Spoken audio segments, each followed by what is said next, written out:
ইসলামী bank news top 10। জামাতের সাথে ঐকমত্য কমিশনের সংলাপ, ফ্যাসিবাদ বিরোধী আন্দোলনে দলটির ভূমিকার প্রশংসা আলী রিয়াজের। প্রধান উপদেষ্টা ডক্টর মোহাম্মদ ইউনূসের মামলা প্রত্যাহার হলে বিএনপির নেতাকর্মীদের নয় কেন, প্রশ্ন রুহুল কবির রিজভীর। প্রতিশ্রুতি অনুযায়ী নির্বাচন না হলে বিনিয়োগে অনিশ্চয়তা বাড়বে, আশঙ্কা সিপিডির, রাজনৈতিক স্থিতিশীলতায় গুরুত্বারোপ।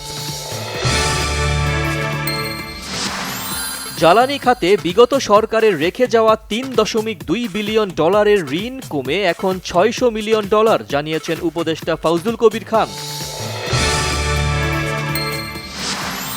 ভ্যাটিকান সিটিতে পোপ ফ্রান্সিসের শেষকৃত্যে অংশ নিয়েছেন প্রধান উপদেষ্টা ডক্টর মোহাম্মদ ইউনূস, আছেন 50টির বেশি দেশের শীর্ষ নেতারা।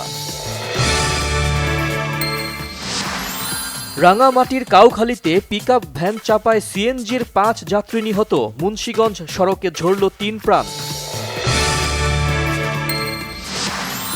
কাশ্মীর সীমান্তে ভারত পাকিস্তানের মধ্যে আবারও পাল্টা গোলাগুলি, ভারতীয় সেনাবাহিনীর অভিযোগ অস্ত্রবিরতি লঙ্ঘন করে গুলি চালায় পাকিস্তান, জবাবে পাল্টা গুলি চালায় ভারতীয় সেনারা।